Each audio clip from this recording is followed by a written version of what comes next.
Good evening and welcome to this week's episode of Atlantic Tales, when we'll meet Ennis-born singer-songwriter, musician, multi-instrumentalist and passionate Gaeilge, Emer O'Flaherty.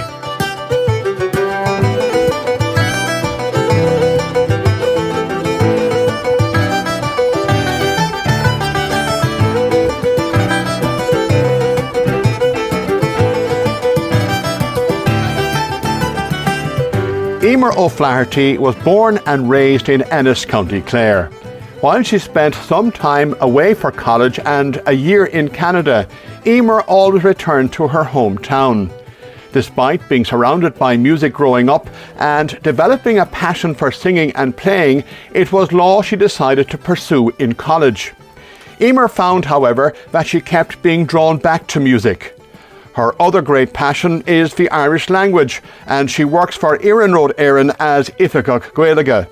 She is an award-winning singer-songwriter, musician and multi-instrumentalist, and is currently touring with her debut album Goodie Shaw. I went to school here in Ennis in the Holy Family and then Ennis Community College for my Leaving Cert. I loved it, and I suppose music has always been a part of my life, except I suppose maybe after my Leaving Cert I decided to study law in Galway, in NUI Galway, but music always kind of kept coming back up to the fore, and I suppose it was from, I actually remember one particular event that I was asked to play for with the Lit and Deb, the Literary and Debating Society in Galway, that they said, "Oh, you play piano, don't you?" And I said, "I do." And they said, "Would you play background music for an event that we're having?" And I said, "God, I'd be delighted to." And out came all the music I'd been playing as a teenager that I'd kind of given a break to for a few years. So it was the Radioheads, the Elton Johns, all of those. And it got me back into playing piano when I was 21, and I've never really stopped since then. But I suppose growing up, music was always a part of my life. Like, I started playing piano when I was 7. I went to Mary Gilroy. She was my first piano teacher, and then Geraldine Stackpool, who was in the Ennis Brass Band at the time. But she moved to Limerick, and when she moved, I had Carmel Griffin for my senior grades up to my senior cert. And I came back to music while I was in college, and I ended up going to the Royal Irish Academy on Saturdays. So I used to get the bus at 7:30 on a Saturday morning and arrive in Westland Row for about 12:20 and do my theory class, and I had about 2 hours of a break, and I'd always sneak over to the National Gallery and do maybe an hour while looking at the art, come back, do my actual practical class and get the bus home again. And I did that for like 2 years on Saturdays, and I absolutely loved it. And that was when the bus was like nearly 5 hours from Ennis, and you stopped in Borris Nursery for 10 minutes, and it was every Saturday, and I loved it. Did you find the studying the piano in particular, because that can be tough, doing the grades and all of that? You had good teachers, but was that tough? Did that take up a lot of your time? It did, I suppose, when I was in primary school, because I loved piano. The nerd in me loved doing the exams. What I didn't always love was doing the practice and the rehearsal every day. And to be fair, you need to be doing a good bit of that. And I enjoyed the exams so much. I think I did grades 1 to 5 in probably 2.5 years, and I loved it. But I loved the exams, but I hated when I felt I had learned something to have to go back and re-break it down, which is what you have to do, to be fair, because then you learn it better the second time, and it stays in the muscle memory even more. But it did take up a lot of time, but I loved it. And like, I used to spend my summer holidays playing music, playing piano. And then I had sense, I suppose, when I was about 12, because I realised while I love this piano, there isn't a piano everywhere you go. So I realised I needed to be portable. So I fell in love with the silver flute at that point. And my mother's sister, in just outside Ballinasloe, in a place called Lawrencetown, I used to go to her for a week of my summer holidays every year. And one of the things we used to do was she used to bring me to bingo in Kiltormer and in Tina. And in one of the Sunday nights in Tina, didn't I win and I had 2 lines in a full house, and I won enough to put towards a silver flute. So my parents said, right, we'll give you the balance. So myself and my father went into a hurdy-gurdy music shop that was in town at the time, and we went in. We came home with the silver flute, so that's when I added the flute to my collection. So I was playing, as I say, flute and piano for many, many years, and then I went down the route of studying law, and then it kind of took a backseat. But then, as I say, it was being asked to play background music, that all the music that I had played, especially on Saturday nights, because I was one of the I suppose the younger people in my class going to school, so I was never of age to go to the Greens or do anything. So I used to take out my mother's records and put them on top of the piano, or when I got a CD player, I'd do it with CDs and sit down and basically play all popular music and learn them just by listening to them. And I loved doing that on a Saturday night. So all of that came back to me, and as I say, then I went on to study piano in the Royal Irish Academy, and I loved it. But was studying music, though, after secondary school an option? Was there much music in the community college? Oh, there was, and I have to say we had a wonderful music teacher. I did music to junior cert with her, Mrs. Toohey. She was fabulous, and she gave us all actually an amazing love for jazz. That was really where her heart was, and I suppose we played as much as we could in school, and did the exams and everything, and played practical for the exams. But yes, it was kind of when I became an adult, I suppose, that I really got to play what I wanted to play. And I mentioned that I studied law. And while I was studying law, I was doing my Blackhall exams, actually. I was one away from going to Blackhall to be a solicitor of the 8 entrance exams. And I got a job in Clare County Council promoting Irish language, because Irish was also a huge love for me growing up. And I applied for the job, got the job, and did it for 12 years and never went back to law. And I suppose where my love for Irish came from, so it's fit to food to let and go really, was from my father. So my father was from Russellville in Connemara, and he was teacher here in firstly the Ennis Vocational School and then in St. Flannan's, so a lot of people would have known him. And while he never set out to teach me Irish as such, it became our thing. So like the first time I was ever on stage, I was 5, and it was Phil na Hincha. I'll always remember it, over in Cushnahauna, and I had a poem. It was something to do with the weather, and I'll always remember having to bring a little raincoat and an umbrella, and I absolutely loved it, and I was only 5. But it kind of became our thing every year, so he'd help me learn poems, learn songs, learn Gaeilge, the storytelling, and do all the different competitions, and it became our thing every year, and we enjoyed it so much. It just happened, really, being honest. And as I said, I mentioned earlier that I loved doing exams and stuff in the piano. I loved the competitions, because I actually loved getting the chance to be on stage. And then the fact that like he was teaching me, he was giving me all these beautiful songs and these beautiful poems. Like I learned Irish without realising I was learning Irish, really. And there were phrases even that he taught me then that are still with me, and it's when they come back to you in context later on in life that you know why it's right, and you remember when you learned it. But unfortunately for me, Daddy got sick when I was a teenager, and he passed away, and I was only 14, and I missed him terribly. I still miss him terribly, I'll be honest, even though it's like 30, he's 31 years passed away. And it's actually beautiful when I do still meet students that he had, because they still will talk to me with such a love for what he taught them and the way he taught them and the type of person he was. And it's lovely that he still is remembered for that from so long ago. But I suppose I made the decision at that time in my life. That was our kind of connection, one of our huge connections. And I decided, because he was no longer here, I wasn't going to lose that. So I made a conscious choice at that point. I was going to keep my Irish, and I did. So when I went to college in Galway, we did have the option of studying Irish part-time, which I did do, and I just didn't find it hard, and I just thought, God, I really like this. So then, as I say, when the job came up in Clare County Council to promote the Irish language, I was lucky enough to get it, and I did it for 12 years. And for me, it was bringing together all I loved, because it was primarily through Irish or bilingual, but also I got to work with like wonderful people such as Siobhan in Mulcahy, the County Arts Officer. We always did loads for Seacht and Gaeilge every year. The library service, I think one of the most magical services we have in the county, and getting Irish out there. And I always felt that Irish through the arts was the most beautiful way to get a language out there, because people like myself were learning it and using it without necessarily realising. And it gives you the vehicle to really appreciate the beauty of a language. And like, for instance, through work that I did with the Clare Place Names Committee when I was in Clare County Council, you know, it was all to do with preserving field names and working with the townland names and making sure that the developments all had names that were appropriate to where they were from. I suppose 8 out of 10 of them probably ended up being in Irish. Not all of them, but it was very important to reflect the history and the tradition behind that.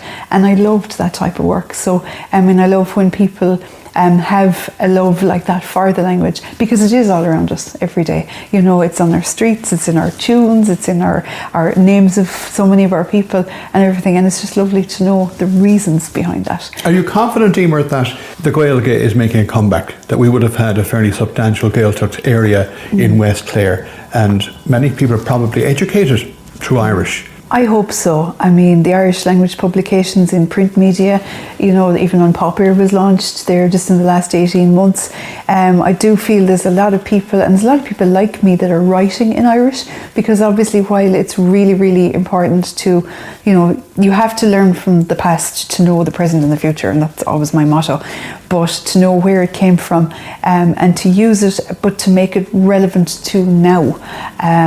And that it isn't all about the past either. And I think having people writing and just using it and speaking it every single day is how to keep it alive. And I think there are definitely more people doing that. I definitely think there's more of that happening as I get older. I mean, I hate to admit I'm getting older, but I definitely do see more of it, and it's definitely easier to go out and to meet people, and if you want to do business or live your daily life, it is definitely getting easier. It's still not perfect, but we are getting there. So I definitely think, but for me personally, through the arts will always be the most powerful way to get people thinking about art. You had completed your law studies, but how close were you to actually progressing into a career of law? I was actually one exam away from going to Blackwell to do the professional practice course. There's 8 entrance exams, and I had 7 of the 8 got. I had company law left to do. I had finished my undergrad. My undergrad was Bachelor of Corporate Law with French, and my postgrad was the LLB. So I had done my 4 years, got my 2 degrees, and had 7 of the 8 exams.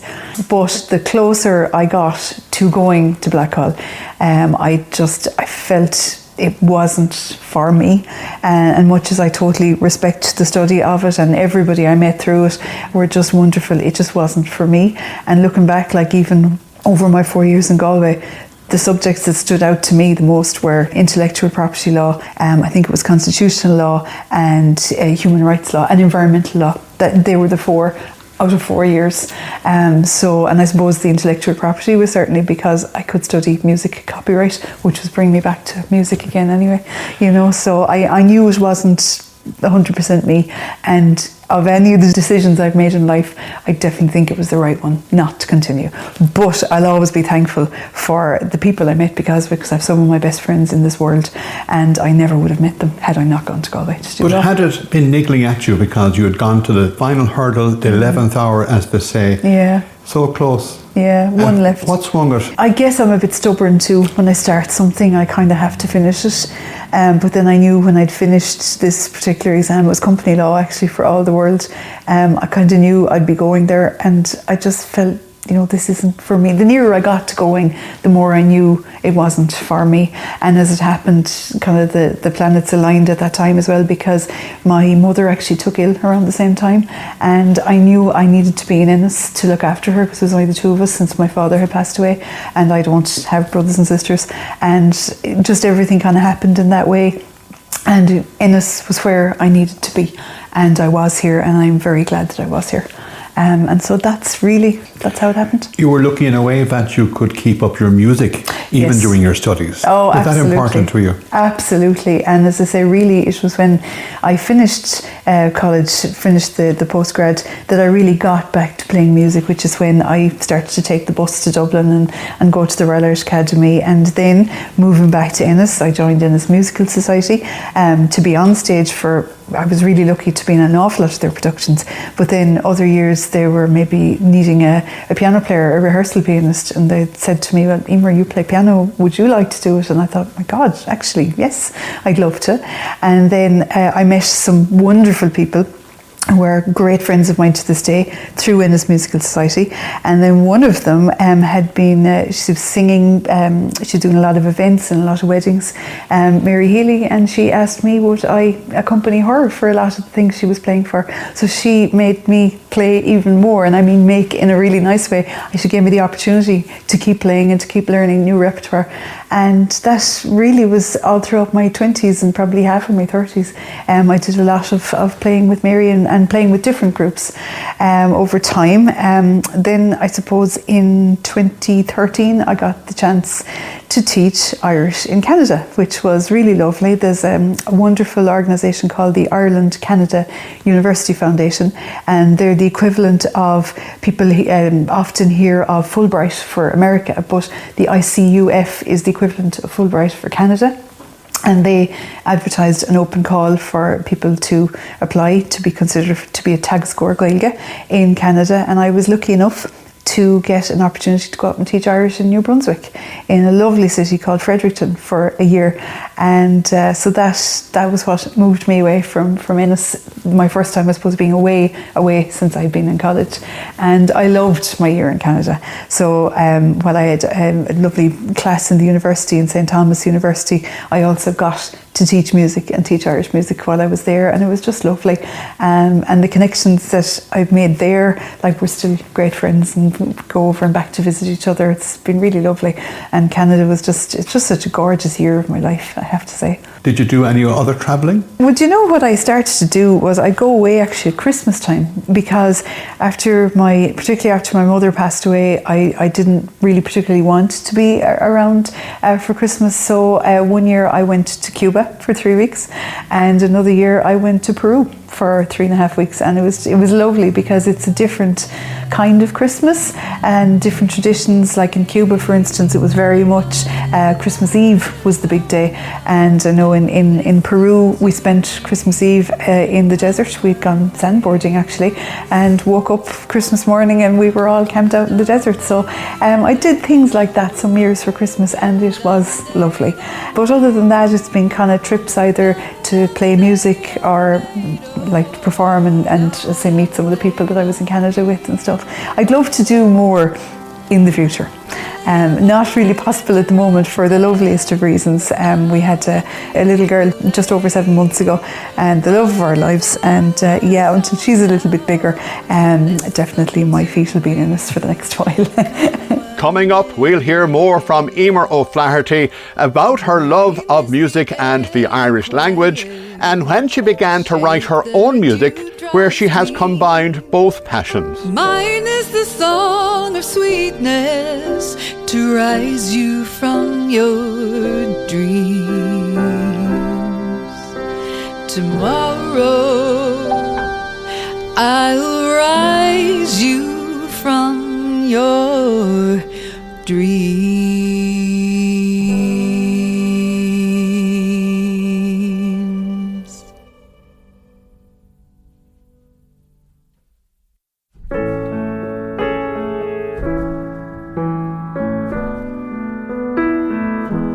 Paul bagasti regaki, cold the bush deary, coor me lay in a dig.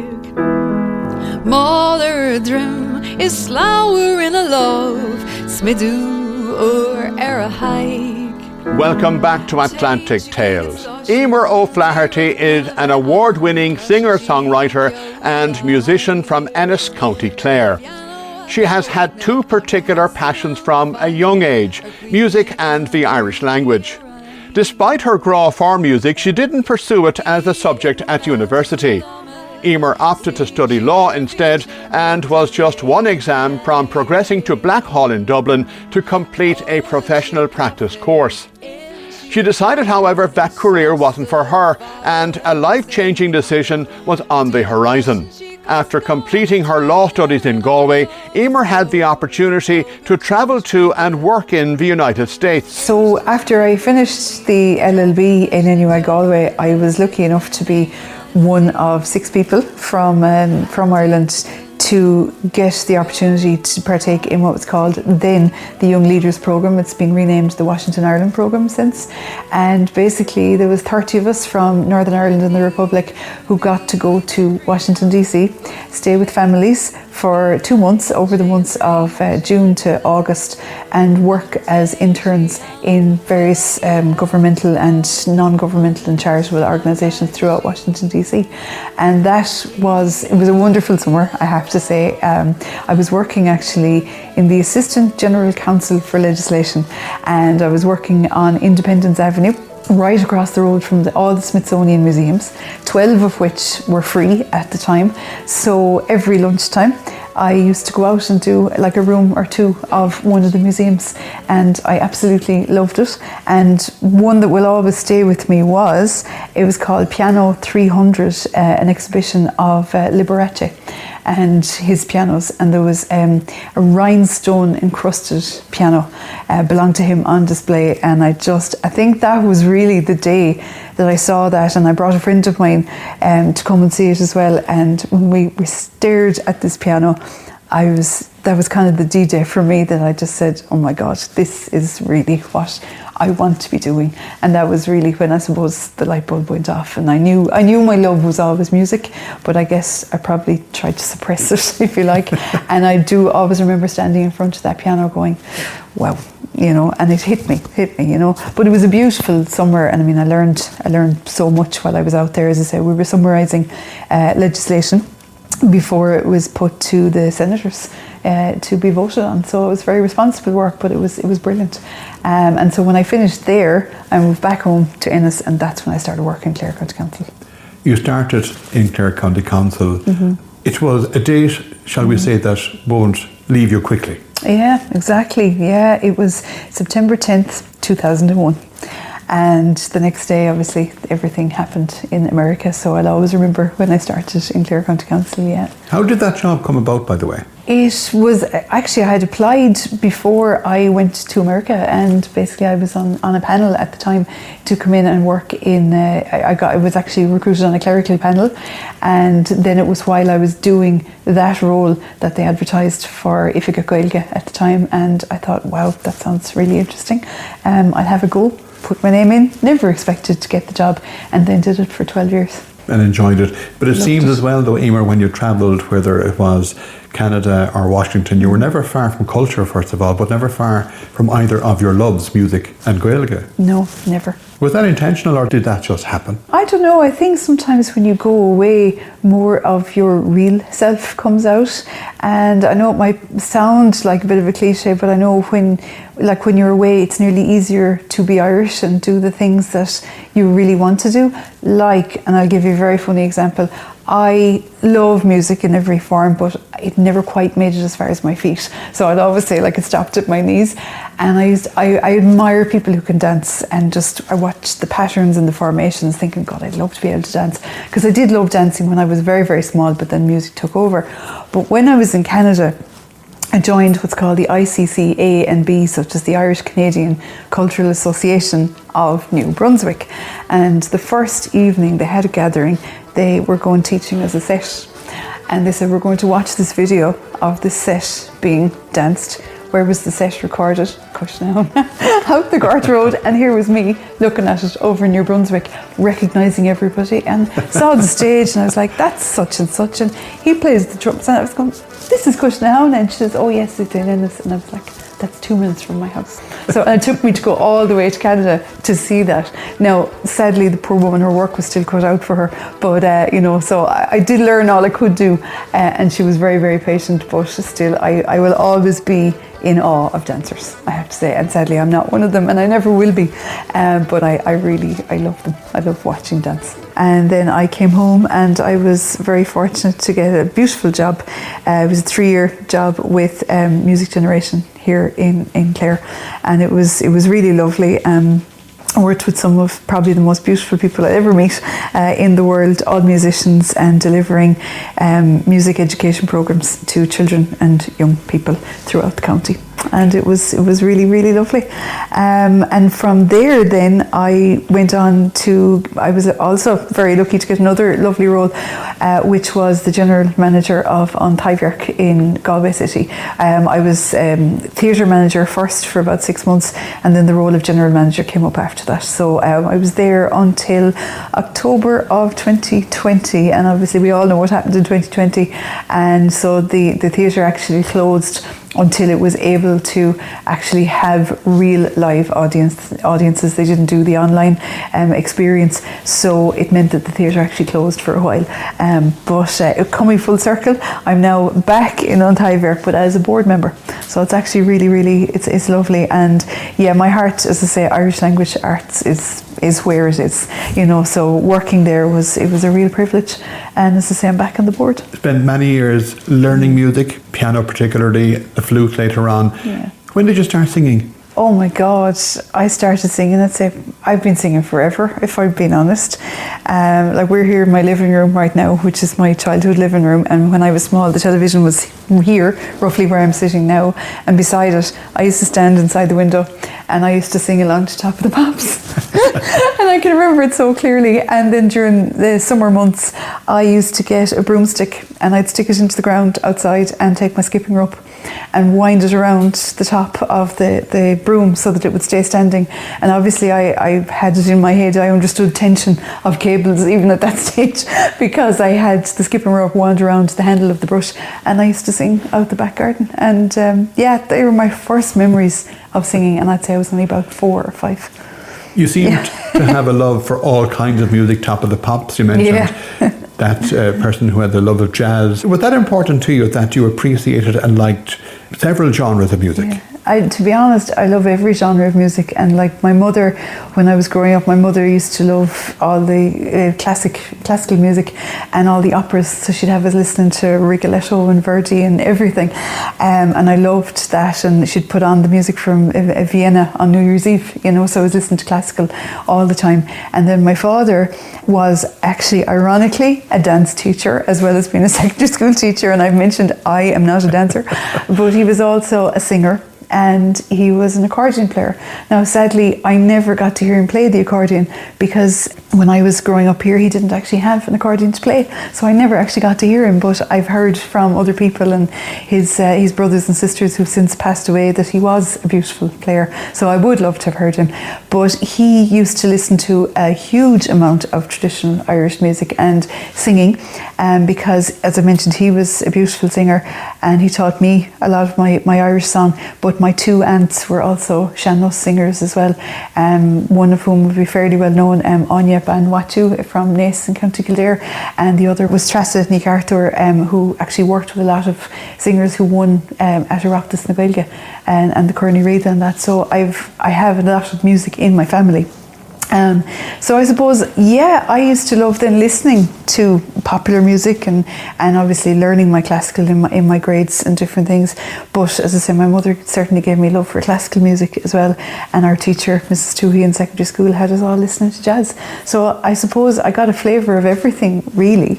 And I was very lucky. But I suppose going back to my time in Clare County Council, we set up a Gaeilge band with the staff. So there was about 11 or 12 of us that used to play when there would be like special occasions or coming up with different things. We all actually went to Brussels one year to represent Ireland at Celtic Connections, and it was just the most fabulous experience. And it was from playing with that group actually that while I love my traditional music, and I do play a lot of traditional piano, I don't necessarily play in a 100% traditional Irish piano style. And what I really love is throwing in the accidentals and throwing in the sixths and the ninths and the sharps that are coming from jazz. So I felt like my accompaniment style is kind of jazz and trad coming together. And then, I suppose, to make a long story short, I started to write music, maybe in my early 30s or so. And anyone from Ennis and beyond, you'll remember the lovely Brandons that used to be at the top of O'Connell Street. And Declan was so supportive of people who wrote their own music. So on a Thursday night, I think it was maybe once a month or so, there was a session called the Ginger Jam Sessions, and it was for people who wrote music or wanted to literally just jam. And I started to go to it, and I really enjoyed playing, even if it was only maybe one or two pieces, and it was such an eclectic night, a variety of different styles, but mostly written by the people that were performing. And you know, if somebody said to you, well, would you do another two next month? Sometimes all you need is a goal. So I actually started writing a lot more, and that's really what sent me down that route. So I suppose after about maybe a year or two, I realised I actually had a collection of songs in English now. They were in English at the time. And I put them together, and I realised that most of them had 3-word titles. So I put them together and called it Life in 3 Words, and brought it to the Edinburgh Fringe. Just myself and the piano, and off we went and did 10 nights. And as anyone who's been to Fringe, I mean, 3/4 of the work is being out, flyering. I mean, I was wearing the posters. I had, and this is me now showing my age, I had my CD player in my backpack, blaring myself going down the Royal Mile in Edinburgh and handing out my flyers. And I always remember these two lovely gentlemen one day, and I was handing them the flyer, and they said to me, they looked, and obviously I looked slightly different because I was obviously tired from all the playing, and they said, oh, thanks for the flyer. Is she any good, do you know? And I said, yeah, I hear she's not too bad. And then they were walking down the street, and I saw the elbow going, that was who we were talking to, you idiot. It was just very funny. But yeah, you'd do anything to get an audience. I wore the posters. Another person stopped me one day. I was walking over Waverley Bridge, I think it was, and they were like, sorry, there's a poster of a lady on your back, it's stuck to you. And I said, oh yeah, I know, I put it there, that's me. You know, so you'll do anything. And so that was my first time doing the Fringe. And then I went back for a second year of it in 17. Yeah, I mean, I had a different collection of songs, and I loved it. And in between that, I discovered Prague Fringe out in the Czech Republic, and that was absolutely beautiful altogether because it's a much smaller festival. And like I always kind of I like small intimate audiences because you can get people involved in a way that they're maybe not necessarily expecting. And that was when I started to add maybe 1 Irish song to the set, and then I added 2. And when I went back to do Prague the second time, I realised from talking to people in the audience that they were actually coming because, and it wasn't just because, you know, I was from Ireland, but it was because they wanted their families to hear Irish and hear Irish live and being sung, and in the beautiful language that it was. And it just made me think. I thought, God, okay, I'm onto something here. And I started to write more and more in Irish. And the more you do, like anything else, the easier it comes to you. And I kind of came to a point where I haven't really written much new repertoire in English for quite a few years. It just comes to me in Irish more.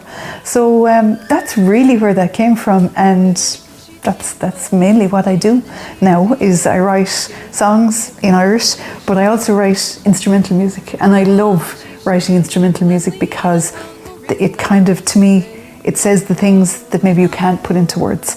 And you leave the door open for like the musicians who play it to feel and portray what they're feeling from the music that you've written, but in their way. And it's kind of magic. So I'm very lucky in that I get to do a little bit of everything that I really like, and mainly through art. Coming up, we'll hear about Emer's debut album Gaeilge, which she launched last year and is currently touring venues across the region to coincide with Seachtain na Gaeilge.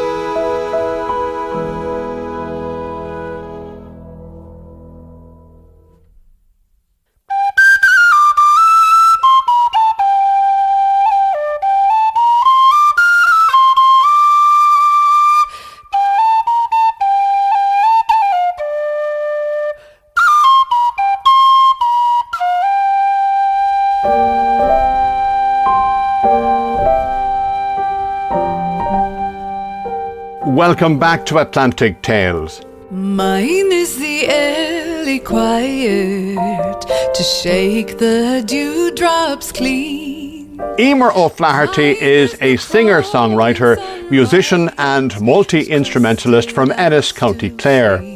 She has always been passionate about music and the Irish language.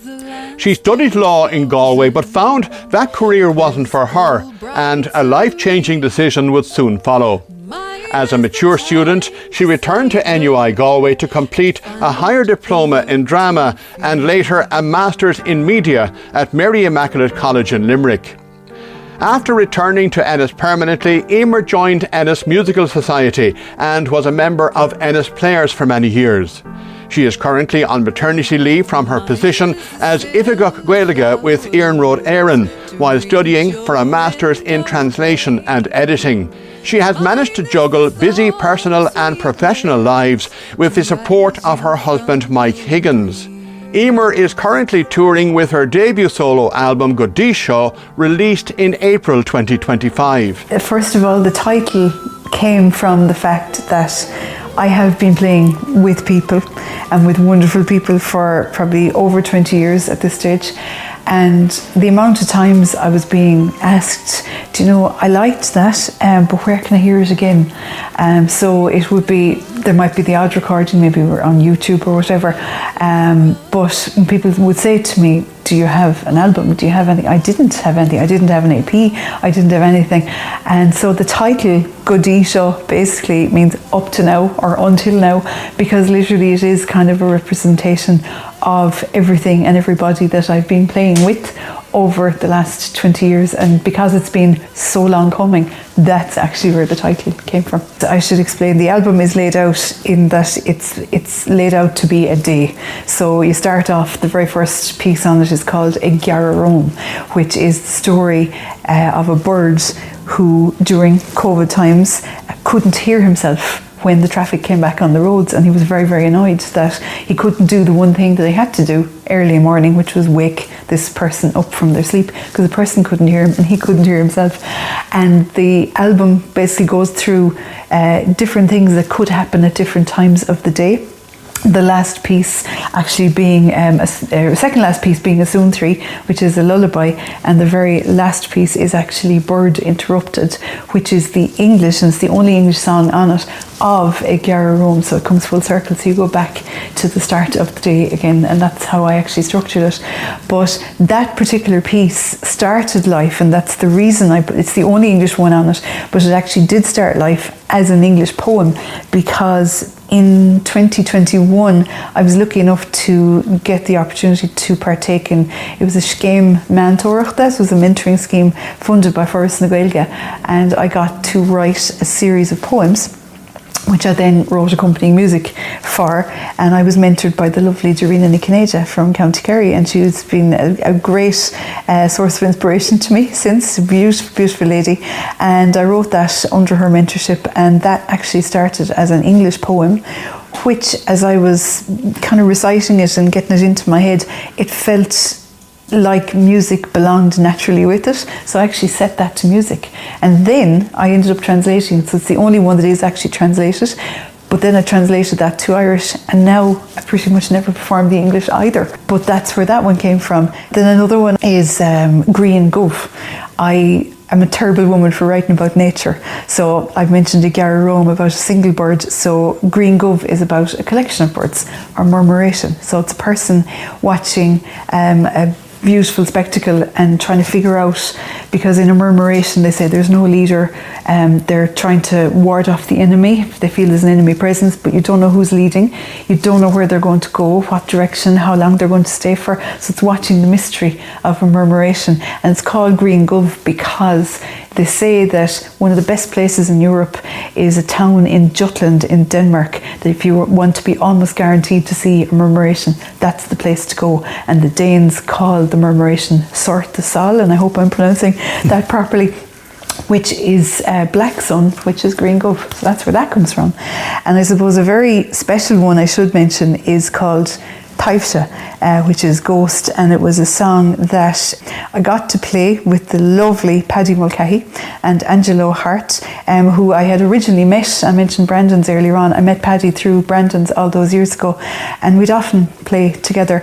And we played together, the three of us, for the Pan-Celtic and represented Ireland in Carlow back in 2017. And we played bass, drums and piano, and we actually won. And it was the first time Ireland had won, I think, in 10 or 11 years. And then they went on a spree because another group won in 18 and 19, and it was lovely to be a part of that.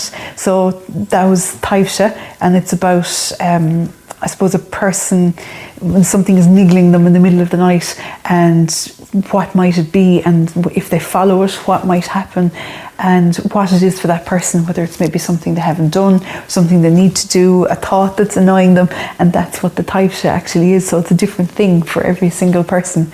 And then I have a couple of instrumentals in there. And one I mentioned was a Soon 3, and I actually wrote that only last year for the lovely little girl that came to our lives in July, on the 14th of July last year, Ailey, and I wrote it in the hope that it would help her go to sleep, and sometimes it works. And that's our Soon 3.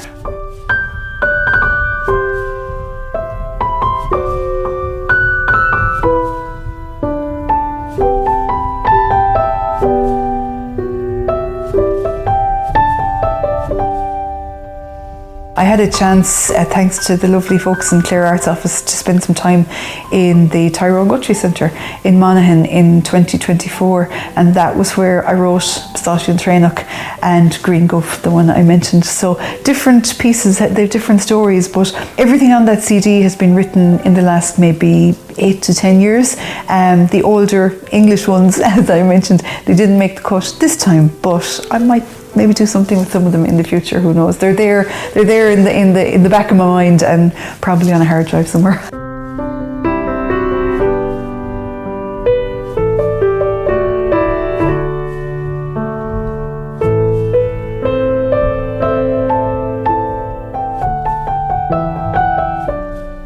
I've been very, very lucky and very, very thankful, actually, I have to say, because every single person I asked to be involved, whether it be the musicians, Anna who did the art, people like lovely Quentin who came into this living room and recorded us all live, every single person that I asked to be involved said yes. And each time I was blown away, because I said, really, you want to do it, you've no bother. And I think there was about 14 of us all together, when you go from art and layout and mixing, and lovely Jack Talty did the mastering and everything for us. How did I select the musicians? Well, first of all, I mentioned Paddy. He's probably the person I'm playing with the longest, Paddy Mulcahy, and we'd been doing the Irish pieces and Angelo Hart. And then, since 2002, the lovely Ennis's own fabulous Diarmuid de Huiche had put together a collective known as Dúchas agus Dóchas. We were singing the old Irish language songs of County Clare, and because of that I got to know the lovely Gráinne Cotter, Therese McInerney, Idel Vaughan and Philip Fogarty, and they are the other 4 musicians on the album, and everybody plays at least one instrument and everybody sings, and it was probably one of the most beautiful weekends, I think, in September of 2024, where we just moved into the living room here, and as I said, Quentin recorded, and he said it was the largest mobile recording studio that he'd ever had. He'd usually do 1 or 2 people, and he did 6 of us for that, and it was the most beautiful weekend. It was glorious weather. We took photographs under the horse chestnut tree out in the back garden of all of us. It was just magic, and then I suppose it was 90% finished. I think I had 1 piece left to do, which was Our on the Lower, which is it's one of the 2 on the album that I didn't write. Our on the Lower tells the story of a teacher who's moving from one of the islands, and all his books fall into the water and he loses his life's work. And I remember when I first heard it sang, it was Ciara Conway who sang it on her Queen album, which was in Glory here in Ennis, and I just went out the door in tears, because I just thought, oh my God, could you imagine that happening to somebody, like your entire life's work and everything you'd ever written? And obviously in that time, you're talking 1800s, all in ink, gone. And like I've mentioned my father a few times, my father was a teacher, my father was a collector of books, and oh my God, there was so many books in this house across all the different subjects he used to teach. And I too collect books. And there's far too many books in this house, but in a lovely way. But to me, that was the reason I put Aran Lauer on the album, because it kind of was an homage to him in that sense too. But I lost my voice the morning I was to record Aran Lauer, and I just said, oh my God, this album is never going to get finished now. I was 90% of the way there, and I had to wait 2 weeks for it to come back, so to record the accompaniment first and then sing over it.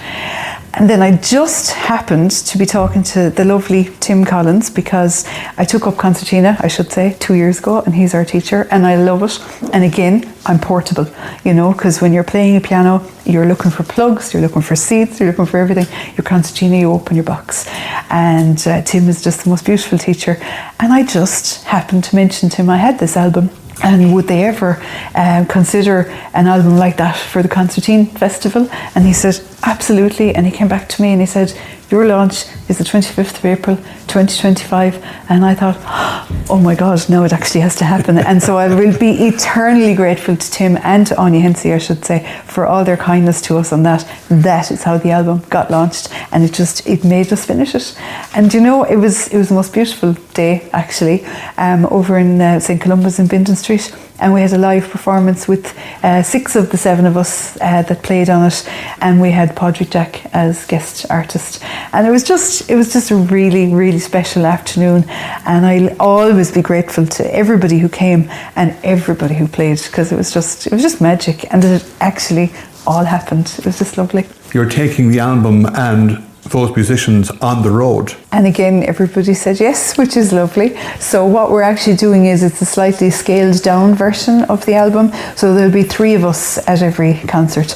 So, well, the reason we didn't obviously do it during 2025 was because, as I mentioned, the lovely Ailey Higgins arrived to us in July of last year, and so it wasn't possible to bring it on the road while she was still so small.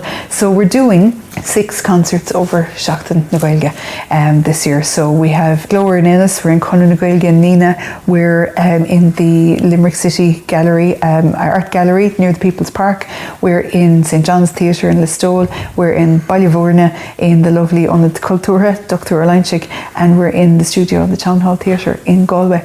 So it's all venues this side of the world. Everybody has been so kind to us, I have to say, and so helpful and so inviting. But we thought Seachtain na Gaeilge would be a good time to do it. So yes, there'll be 3 of us. There's Philip and Grania and Edel and myself, and the lovely Etain McCooey will be playing with us on 2 of those concerts as well. So bemid ag sinnam in Glór anseo in Ennis an Ina an tríú láideag de mína Martha mar Harlín sé. Ach ní déir an scéal den bblin seo, mar tá mé ag cuma don dara album fi láthair agus beag seoin a ceola goin a ríist Riviera na bliana. Ach tá sé go hálinn a bheits an ann seo atá beagna go homlan in Gaeilge a chur státe é má bhaile ruchas, agus tá mé anmhuioch do Glór agus do gatainna as an takeíocht. Agus is na ceolta fad is muintir an chláirmaid agus muid súil go mór leis. Go cuan bhelín se casam mé, cás gól in lívan darrá, mar heoltar flít na fadaga, ar sáile I géin. I páirt me gí de stáda seall, fui húram intin masa, down ve seall datar hall, mar bháiste léin. Is gear go chola an tachtara, ag cach mo léin, gur I mair dó nin do chaile das, an dartach train. The frab mo chríle hatar sha, I daibling an tísigh chalama, go marr den tíri hasar shall do rabon tain. Mo hiach mo chwas mo atar sha, me mirs mo doch ag ganla sha, Smee shiri dain of marna machas wacht fein Moch I die goed die skape Svi dain to kom kappe Stas real haar joge baneban Maar vlau fui me jen Ied vei me sanadika Skeil Is hele akkos lasers Smeg vacht trein neil Ba froelle koch madden mei Go boord kos verkastnihe San vocht a chraig in balle mei Gans na onspeis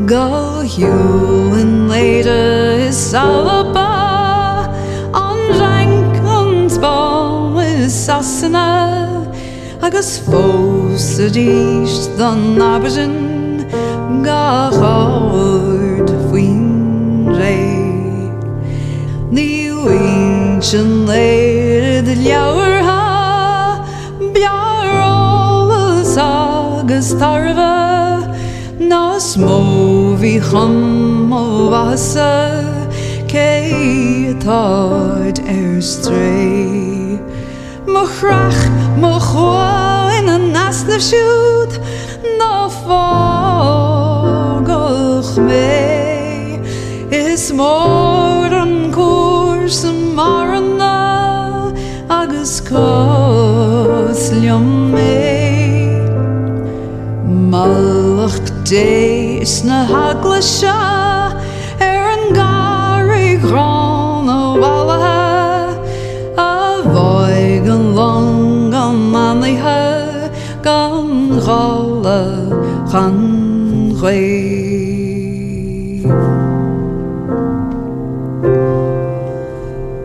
Vi mor an leis an jouwer ha